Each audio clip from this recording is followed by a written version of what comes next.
Shalom and welcome to everybody. My name is Yehuda Michael. I'm a program director at MCTC.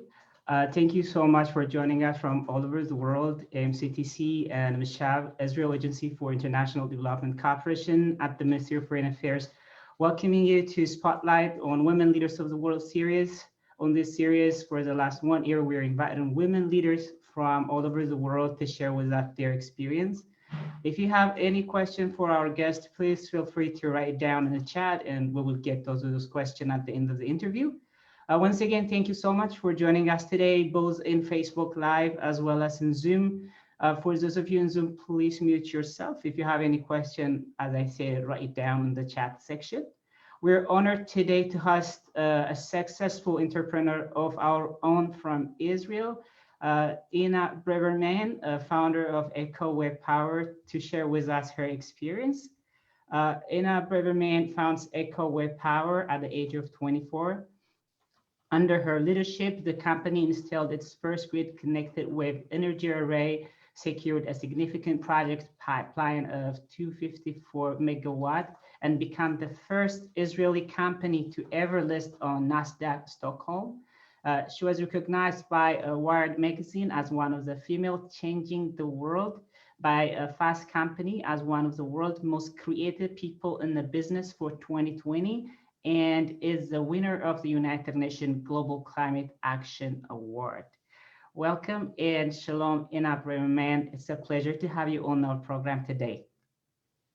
Thank you very much. It's my pleasure to be here. Thank you for taking time in your very, very busy schedule to join us today from Tel Aviv, Israel. We really appreciate it. No problem. Let me start from the first question. Before we dive in about the work that you're doing, tell us a little bit about yourself, your background. Of course. So I live in Israel, in Tel Aviv, but I was actually born in Ukraine in 1986. And 2 weeks after I was born, the Chernobyl nuclear reactor exploded, which was the largest in history nuclear disaster in terms of costs and casualties. And I was one of the babies that suffered from the negative effects of such explosion. I actually had a respiratory arrest and a clinical death. And luckily, my mother came to my crib on time. She's a nurse. She looked down at me. She saw I'm blue and pale and not breathing. And she gave me mouth-to-mouth resuscitation and actually saved my life. When you start your life in such a dramatic way, and you grow up feeling that you got a second chance in life, then you definitely grow up feeling like, okay, maybe I have a mission. Maybe there is something special that I should do with my life, because not everybody gets to get a second chance in life. So like I felt kind of very unique growing up. And again, as a baby, I didn't know that I will establish Echowave Power, but again, growing up with this side story made me kind of really want to make an influence, make something good for the world, make it worthwhile if I'm already on this planet. And that's why I actually decided, as we moved to Israel and I enrolled to university, I decided to study the political science and English language and literature, because I thought that the best way to influence the world is through politics. And now in Israel, with all the elections, we're learning that not so much. But as a young person in the university, I thought, okay, I'm going to study political science and I'm going to be this great politician. And then when I finished my university, there was no lineup of politicians waiting to hire somebody fresh of the university. And I went to work as a Hebrew-English translator, actually, in a renewable energy company. And then there kind of I found out about the whole world of renewable, solar, wind, wave. And I saw that whereas solar energy and wind energy were already fully commercialized technologies, wave energy was kind of, everybody wanted it, everybody believed in it. Huge companies were trying to develop it with large investments, but with no success. So, you know, being an Israeli at 24 years old, we believe we can do anything. I said, all these people, they have the money, they have the contacts, they have the technical experience. They cannot do it, I can do it, the Israeli chutzpah. And then I started kind of really researching the wave energy field and seeing where other companies have failed and what can I do better. And I came up with kind of my own ideas and my own concepts. But of course, again, I didn't have the financial backing. I was from a very small town, from Akko, it's in the north of Israel. where there was not exactly a startup community. I'm not sure that we knew back then what is a startup. But luckily, I met on a social event. I met the co-founder of the company, David Leb, and he's a serial entrepreneur, and his passion also turned out to be wave energy. So we kind of together established Echowave Power, and he invested the first $1 million into the company, and that's what was actually the beginning of Echowave Power. What a journey. What a journey. This is really amazing, but you're doing a great job also. Really, it's very inspiring. I learned a lot, and I'm sure like our audiences are also learning a lot. Let's tell us a little bit. You started already telling us about Echowave. Tell us a little bit about the company itself, and now it's publicly available in the Stockholm Nasdaq. Tell us more about that and the whole aspect of the business. So first of all, it was a very exciting moment, of course, for a company to grow to the point that it's becoming public. It's always a very emotional and professional milestone. We're the first Israeli company that ever listed on Nasdaq Stockholm. So we made a little bit of history there as well, because really for some reason, I don't know if Israelis didn't know about this stock exchange, but like we work in Australia and in the London Stock Exchange and the New York Stock Exchange, but not really on Nasdaq Stockholm. So I was glad to kind of maybe open the door for other companies for such possibility. Still, like we have room for improvement. We just announced confidential filings for uplisting to Nasdaq US. So we hope that this is something that we will achieve in the near future. And we have a lot of exciting things ahead of us, and we're looking forward to proving ourselves even more. That is really great. We're also wishing you all the best into the journey. And that's also great to be like to make a history and to open up a door for other entrepreneurs, Israeli entrepreneurs, to follow your footsteps. So that's really great. Let me go change the tab. Say it again, please. I said, especially if we can make she story with the she instead of the. Definitely. That's also definitely. Listen, we are actually, the center is established by Golda Meir, and we are working in this institution to empower women. So having a woman like you who are starting something from scratch and can show it into the world is very important to many other women that we're working with from around 140 countries from the world. So we're very excited that you are here, and also they can hear your experience, because that is like a first-hand experience to learn from. In that spirit, I want to ask you the next question, which is, a lot of people say, like, when you see the world, said like everything is done already, there's nothing new that I can create anymore, like, and people just give up without trying. Can you tell us, like, how do you generate new ideas? How do you see it from an entrepreneur perspective? So I think it comes naturally. I think that entrepreneurs is people that know how to recognize a good opportunity, sometimes in the wrong time. So timing is also very important, because I know like amazing entrepreneurs that thought of something well ahead of products that we're using today, and everybody said like, whoa, like what are you doing? It doesn't make any sense, So again, good entrepreneurs get good idea. They feel kind of, even before kind of the client knows that he wants the product, they feel that the product will be needed at a certain point. And that's, I think, really what makes a good entrepreneur successful. Because if you're going into an industry where everybody are already located and they're fighting kind of for the same cake to be divided, then you don't have a lot of growth potential. But as an entrepreneur, I always say, go bake your own cake. Then it's much more significant growth potential. Absolutely. I think I agree. Do you believe that there's like some sort of pattern or formula to become a successful entrepreneur, or it's up to the entrepreneur? I think there's like the magic potion is of 3 ingredients, I would say. The first one is definitely passion. If you're passionate about what you're doing and you wake up every day, like, ready to fight, ready to go, because again, the life of entrepreneur is not very easy. So you should never give up. And the second thing is persistence. because you know, in our entrepreneurial journey or in any type of business or startup, we hear a lot of no. Like, you know, sometimes you can go on one day to 10 meetings and all of them are no. And like for the normal person, it would be kind of like offensive even, you know, like, whoa, what am I doing wrong? Why everybody are telling me no? So a lot of people with great ideas, great personalities, and great possibilities, they just give up at a certain point. They can't take it like emotionally. They can't take it, you know, so many no. But like to this kind of people, by the way, my advice is to remember that there are billions of people in the world, and all you need is one person to believe in you, one person to believe and invest in you.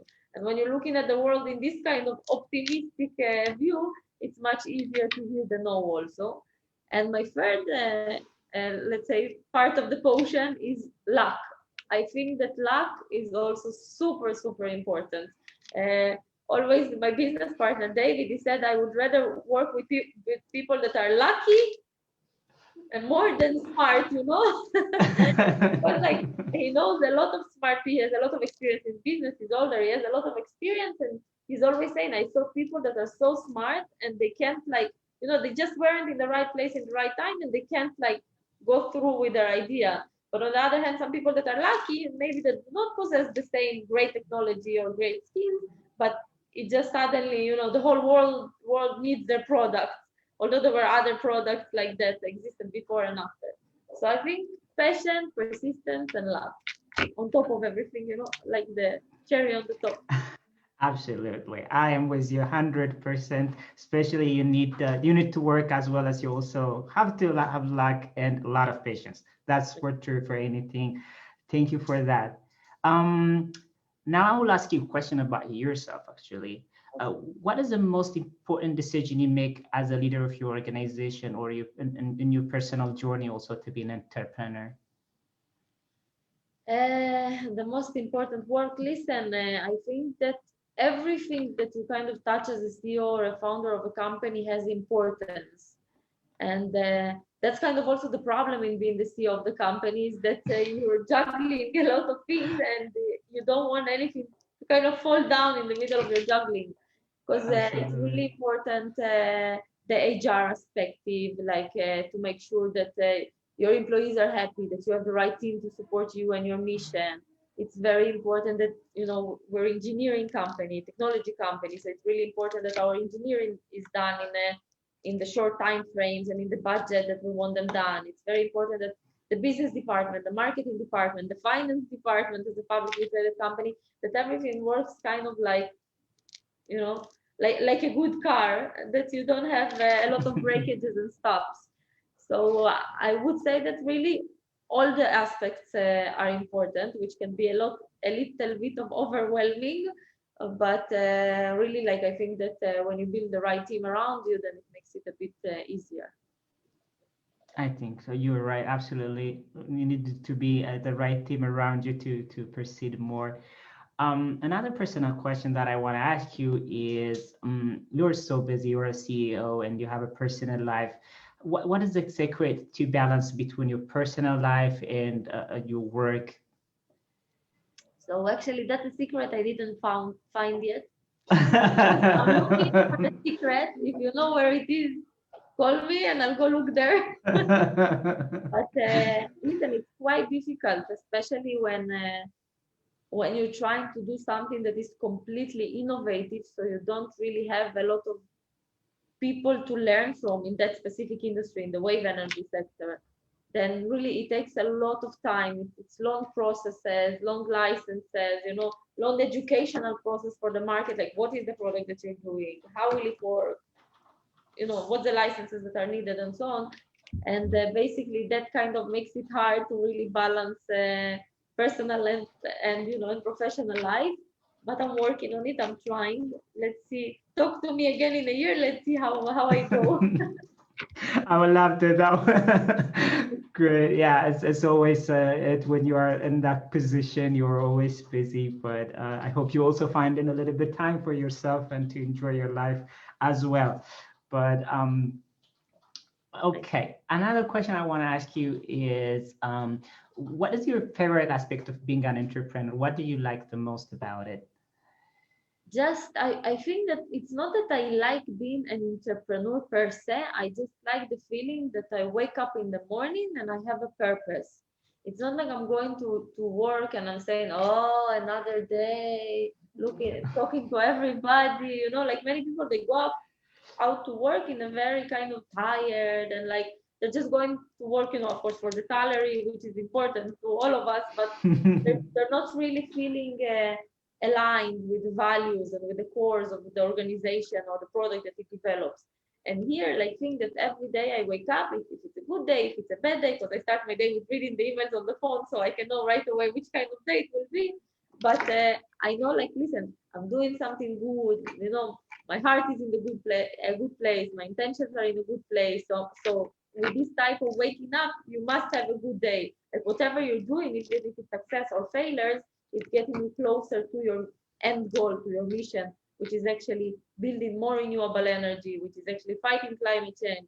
So again, you can't feel bad doing that. So I think that's the part that I like the most. Absolutely. It's important to like the work that you're doing and you have to be connected with the mission. Otherwise, it will be really a hell every morning to wake up and to go to work. I can agree more than that. Yeah.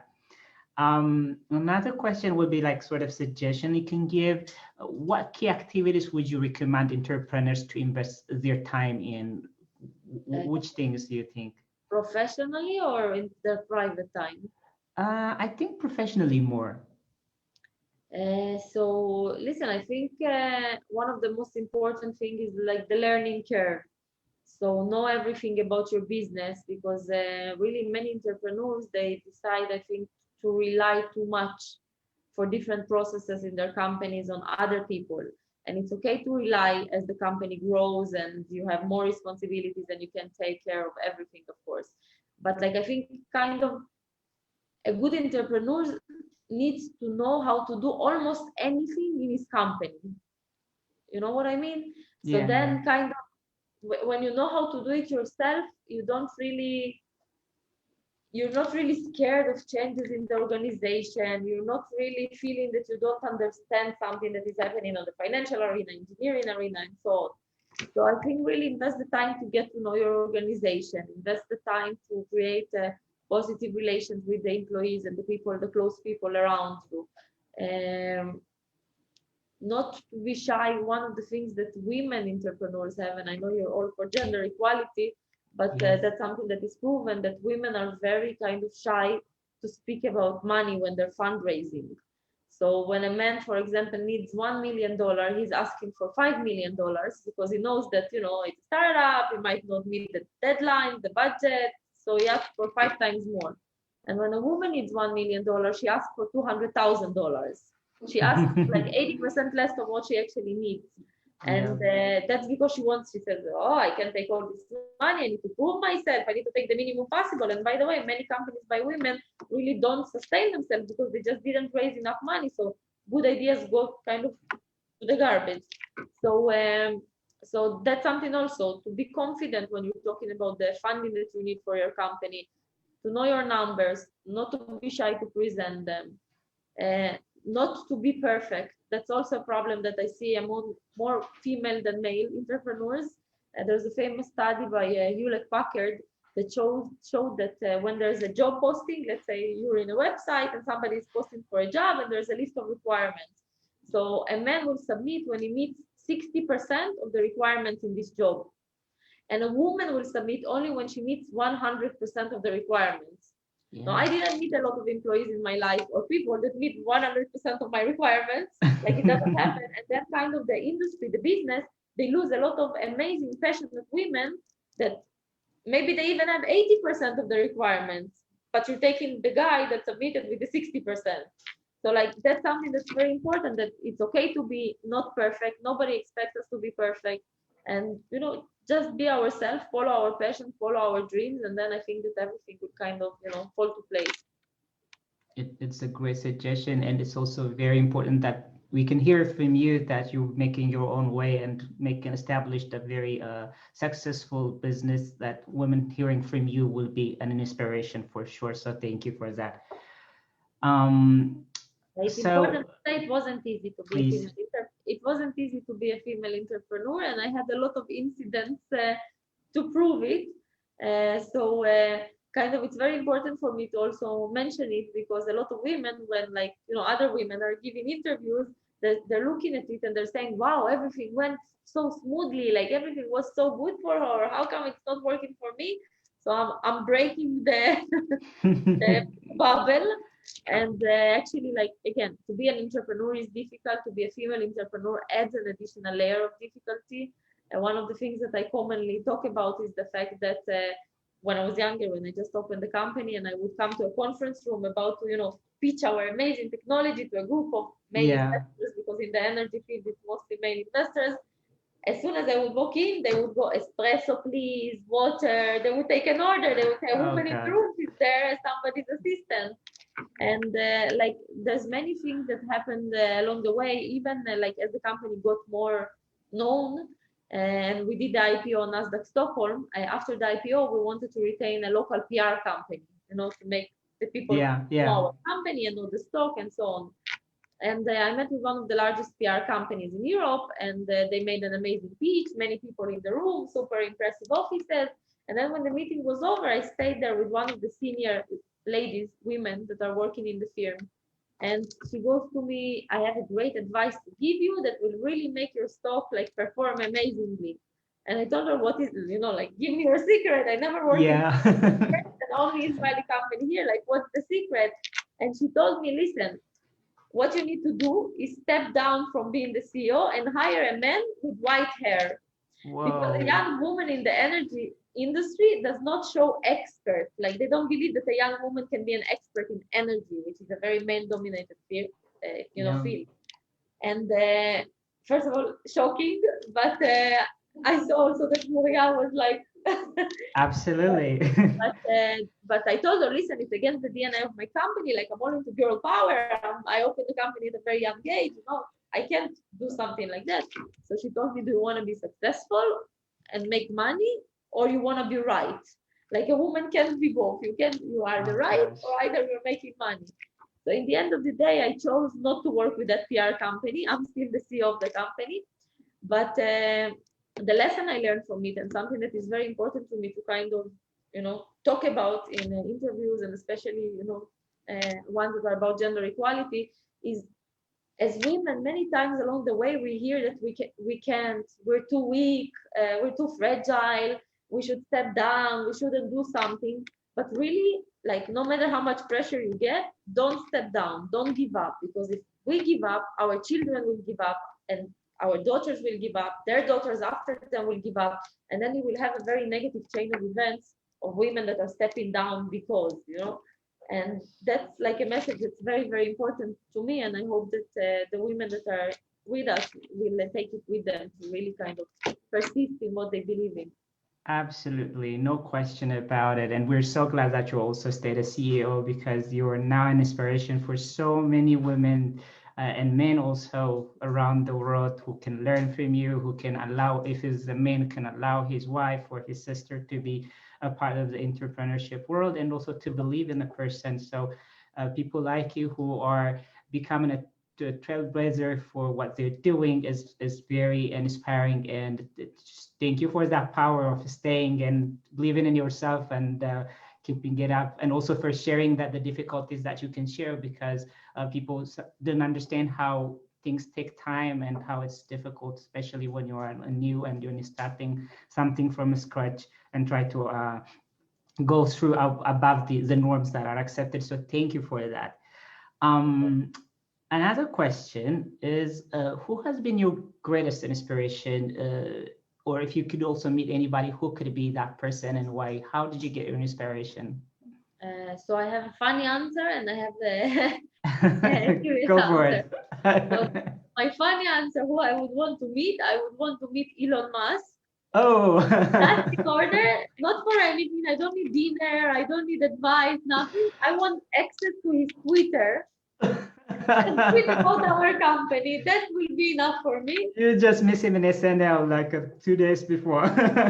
Exactly. As soon as you're I actually watched it yesterday. It was quite cute. But I'm like, his Twitter and the things that he's saying has so much influence. Like he said something about Dogecoin, and then it dropped by like, I don't know, 20, 30% just because he said something, and he tweeted about something else and it went up like crazy. So like the guy was able to reach a point where he has such an influence, like, even in fields that he doesn't really have maybe the experience in. So that's what I'm saying. I need Elon Musk for Twitter and tweet my company's name, and I can die peacefully. I hope it will happen. And on a serious note, I kind of like underdog entrepreneurs, people that didn't have everything super easy, that everything wasn't handed to them, with a silver spoon, that really nobody thought they will be successful. So one entrepreneur that I really like is Jack Ma, the founder of Alibaba, of course. I like the fact that as a young adult, he was trying to get work at KFC, a place that makes chicken, and he didn't get accepted. He wasn't talented enough. Yeah. And he came from a background of being a teacher, and from teacher he became one of the wealthiest people in the world that made a big impact on the e-commerce business. Like he was like basically everything where he went, almost everybody said no. KFC said no. The university applied to said no, like 10 times, by the way, he applied. So like everything was kind of against him and he never gave up. And the most inspirational thing I found, I met him personally and I was in his interview in Vivatech in Paris before COVID in 2019, I think it was. And one of the things that he said like, he knows that he's super successful with Alibaba, but his real dream is to go back being a teacher, and that he's planning to step down and go teaching. And that really shows like that's the character. Like you made billions of dollars, and what you want to do is to do positive impact through teaching. Like that's amazing in my eyes. Absolutely, it's just great to hear about the stories of people who are underdog and able to make it and happen and show the world that they can do. Of course, with a lot of process. So I think I'm with you with that one. My final question for you before we move into the audience question would be: there's so many people in the world who have an idea to start a company. They also want to do it, but don't know exactly where to start. What advice would you give to someone who are listening right now and who really wants to start a startup? So it depends in which point the person is deciding that he wants to start the company. Do you have a product? Do you have a proof of concept? Do you just have a patent or an idea? Like it's really dependent from which point in the cycle of kind of deciding to establish a business you start, because at this point it's a bit a different way, right? Because for example, if you already get to a point that you have a working product, then you can actually make a simulation and show the investors. So then you can start making a roadshow, meeting investors, meeting strategic partners that can help you promote it.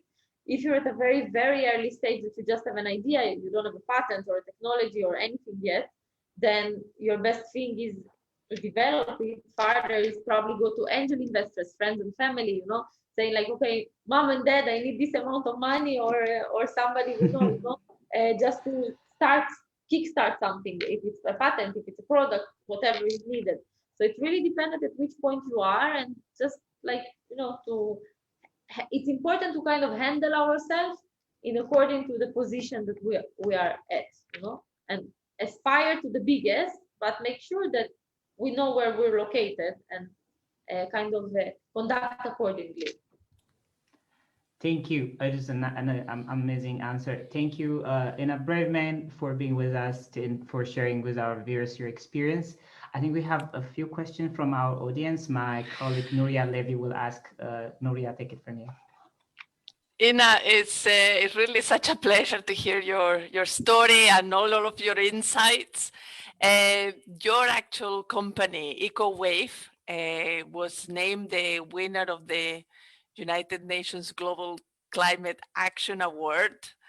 It was also winner of the Global Innovation Award 2021 at Abu Dhabi in Sustainability Week. Also winner of the Blue Invest People's Choice Award from the European Commission, winner of the the Smart Port Challenge in Morocco, among many, many other awards. You must be very, very proud of all of your achievements at a personal and at a company level. And I'm sure you are. And I wanted to ask you, what sort of challenges Echowave Power is facing today? Um, so first of all, regarding the awards, I want just to add that yes, I'm feeling extremely proud every time my company and technology wins an award, and especially it's for me kind of emotional and touching. Like for example, the little girls that grew up in Akko with a family of immigrants, and we didn't have a lot of like money, or we weren't like traveling the world as a young person, and be standing there on the stage of the United Nations receiving an award. That's something that is like wow. So I agree with you that it's very kind of gives you more air to breathe. And regarding the challenges, listen, again, every startup, every company, every new technology has a lot of challenges, and that's something that is normal and something that shouldn't really scare us. It can be challenges in the technology development pathway that you don't not able to do something in the time or the budget that you wanted, or you have some sort of technical problem that you didn't expect, and then you need to spend some more time to fix it. It can be, again, expanding the company. For example, when we started the company, we were two founders. And then as you start growing, you have a lot of growing pains. Like how do you find, while you're so busy and overloaded with everything, how do you also find the best members for your team? How do you devote proper time to really the HR aspect of the company? But listen, I think that the mistakes are the most valuable lessons that we can have, because like if I wouldn't do these mistakes myself, if I would read it in a book, it would probably not make the same personal impact. When I make the mistakes myself, I learn not to do it a second time, and I think that's the most kind of valuable lessons that I learned. So challenges are something that is really common. It shouldn't scare us or shouldn't scare anybody that is trying to develop something. It happens in daily life, it happens in professional life, it's normal. And I've been also in the Facebook headquarters in France, and one of the kind of things that they had on the wall said fail harder. Like that's one of their motivational quotes. And they had like little brochures with this, and I took it to my office, and now it's in my conference room. So I stole the Facebook kind of information. And listen, it's important to fail harder and do everything faster in order to, and not to be afraid to fail and to move forward to the next thing, because that's kind of the key to also reaching success. The key to growth, absolutely. I couldn't agree more. That was actually one of the questions from the audience regarding how do you actually recruit people, and how easy it is to recruit people here in Israel for your business. And perhaps if you could also explain a little bit about exactly how the technology works, because some of our participants maybe didn't understand exactly how the company operates. So regarding, I'll start with the recruitment process. Not easy, especially that because of two reasons. I think it's not easy to recruit in Israel. The first reason is COVID. Like many employees now are kind of getting paid, by the government until June or July. They were getting paid for the whole year. So unfortunately, and I hear it from many businesses, a lot of employees didn't really have the motivation to get out and work because, at least the young ones, they're kind of, getting paid already. And that makes it a bit, during this year, that made the work of our HR manager harder, according to what she says. A second problem is that I think that in Israel, we grow up with a very high confidence. We have a lot of the Israeli chutzpah, the confidence, which is a great thing when we go out of Israel and do business outside, let's say, to the external world and convince them and be super passionate. But like, it's very difficult to, you need, when you have a business, you need entrepreneurs, you need team players, you need different things. And in Israel, kind of everybody is an entrepreneur. It's something that my business partner David, he always said. He's not an Israeli, he's Jewish, but he lives in Canada. And he goes, every time I come to Israel and I go in a taxi, the taxi driver is pitching me his startup. Like everywhere I go, somebody pitches me something. And that kind of makes it difficult because like sometimes we just need like great, passionate employees that are committed to the goal of the company and not somebody that, okay, I'm stopping here on the way to opening my next business. So I think these aspects make it hard. But on the bright side, of course, Israeli employees, they're very passionate. They have heart and soul into their work. You know, it's not like cold relationship between a manager and their employees. So it's really warm and pleasant relationship. They're also very knowledgeable. They know how to do things faster. You know, sometimes they have like these creative ideas of how to make something super creative, super fast, which is great. And they have their big advantages. But it's definitely a very, now that I've traveled the world and I saw really employees from different locations, I can really say that the Israeli employees are very unique. And regarding how the technology works, so basically the technology is very simple. As opposed to our competitors, all the competitors in the wave energy field, they decided to install it in the offshore. Offshore means 4 or 5 kilometers into the sea. And when they install these bulky, huge devices, which is like, imagine a huge floater, and inside of floaters, you have all the generator and the conversion mechanism. So their technology offshore was super expensive because you need ships and you need divers and underwater mooring and cables to put it in the middle of the ocean. Then in the middle of the ocean, you have waves of even 20 meters.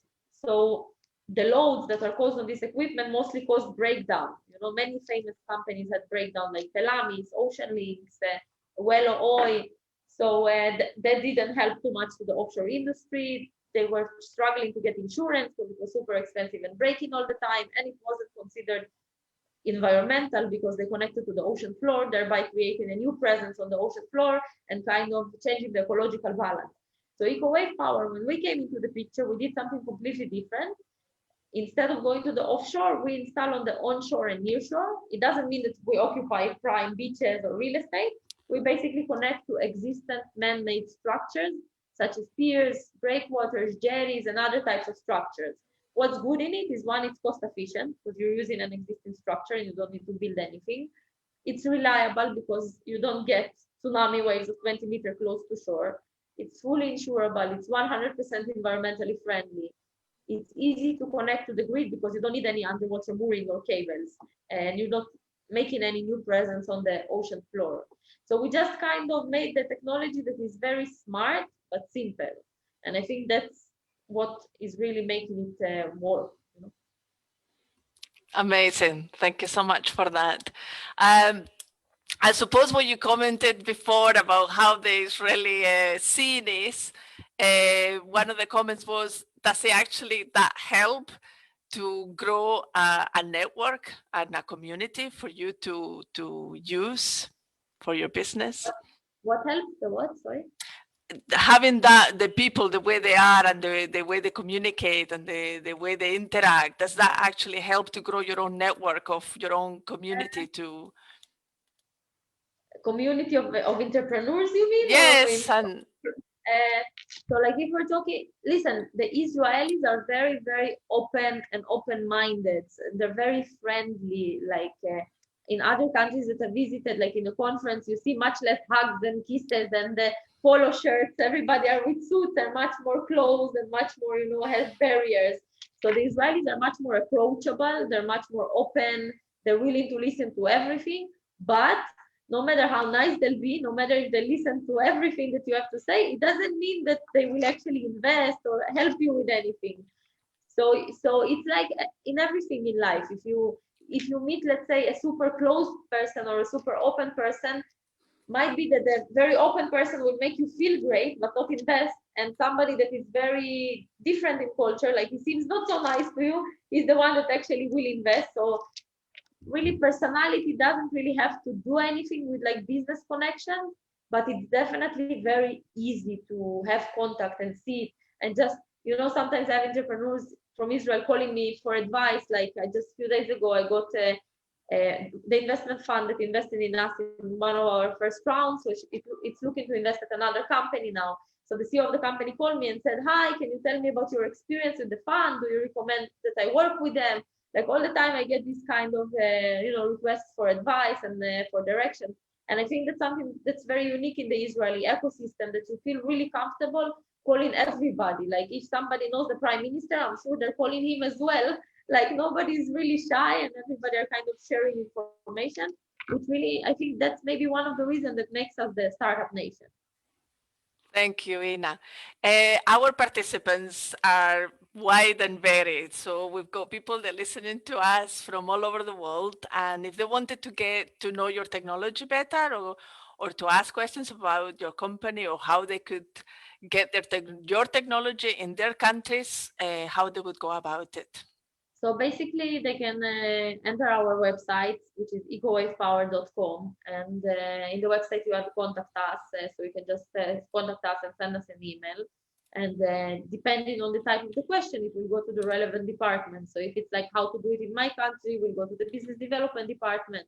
If it's an engineering question, we'll go to the engineering department. So basically, through our website, every mail that we get is being answered in a timely manner, so they can feel free and contact us, and we will do our best to help and give information. Thanks, Ina. I just put actually in the chat for those participants the details of your company. Another thing is, and this is a very big question, because we've got a big challenge all over the world with climate change. And we find that a lot of leaders want to make a change. They want to improve. They are well aware of the different issues regarding climate change, but they don't necessarily lead as such in this topic. And there seems to be a collective inactivity, waiting or hoping for other companies to take the lead or governments to take the lead, and simply not knowing where to start, or not fully recognizing how much more of a difference they could actually make themselves. What would your advice? What would be your advice would be on those leaders? How to get sustainability going? So first of all, you're absolutely right. Only 18%, 18% of the world's energy is currently produced by renewable energy sources. And given the amount that, I open the news, renewable energy, we should do it, it's amazing, we should get out of COVID in a clean way. And then when you're looking at the numbers and you're saying, okay, like everybody are talking about it, everybody are talking about investing in it, how come we only have 18%? Like you have solar, wind, wave, tidal, algae, like you have so many ways of producing clean electricity. Like, why is it not really happening? And listen, I think the problem lies in a number of fronts. First of all, that in our, let's say, sector, specifically in the wave energy sector, because it's a very new type of renewable energy, many governments and the municipalities didn't kind of take the time to set policies and legal frameworks and feed-in tariffs to actually help do it instead of just talking about it. So they contact us and they tell us, listen, wow, we're so excited. We saw you on TV. We saw you in a conference. We really want your technology. And that's the government, the port that owns the breakwater. And we tell them, okay, we're very excited. Let's do the project. And they tell us, let's go. So then we say, so what do we have to do? Which licenses do we have to get? What is the price per kilowatt that you will pay us, kilowatt hour? And then they go, we don't know. We have no policies. So like the sad thing is that to build a power station takes me and Echowave Power much less time than actually set the policy, which is, it shouldn't be that way. So I think that's one of the problems. And the second problem that I see that is really impeding the development of different renewable energy sources, not only wave energy, is kind of, there is an approach of not in my backyard. It's like many mayors, I hear them speaking like, oh, I really want wind in my city. I really want wave. I really want solar farms. But you really want the land? You really want to put it in my city? No, no, no, no, no. Find another way, which is kind of difficult. Like, how can you say on the one hand that like our city is committed to renewable, but on the other, don't put it in my backyard? Like, it doesn't go together, kind of. So I think the world is growing and we are moving forward in that regard. Like, we are understanding more and more the importance of climate change. Even like the royal family in the UK, Prince Charles, just opened the Sustainable Markets Initiative where he's promoting different impact technologies to help save the world, and he's personally like pitching and like explaining about the technologies and about what the world has to do because he's very passionate about it. So we do see world leaders getting more involved. We see more funding being invested into renewable energy, but like the numbers in the end of the day show that we're not there yet. We're running out of time, unfortunately. Anyway, thank you, Ina. Thank you so much for your time and for answering all these questions. Of course, there are more, but we can't keep you here all day. I know you're a very busy lady. So thank you again so much for being with us. I'll pass on the microphone to my colleague, Yehuda.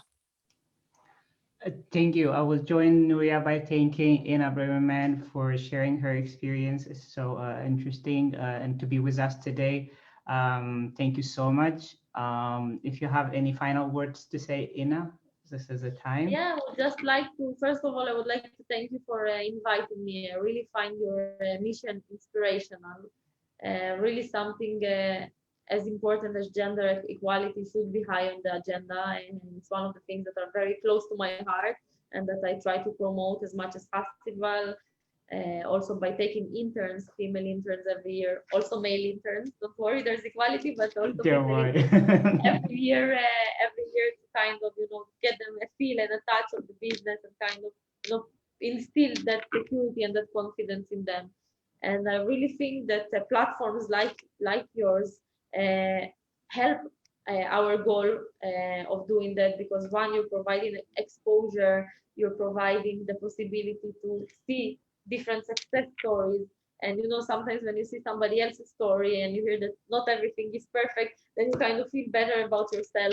So keep doing the amazing work that you're doing, and it was my absolute pleasure being here. It's our pleasure to have you really today. Thank you so much. I also want to thank our audience at Zoom and Facebook Live from all over the world. I hope that you learned a lot from Ina. Please remember to check out our social media and website for upcoming events. We will have another guest on our Spotlight on Women Leaders of the World series next month. Stay tuned. Once again, thank you, Ina Braverman, and shalom for everyone. Thank you. Bye-bye. Thank you so much. Bye-bye. Bye-bye.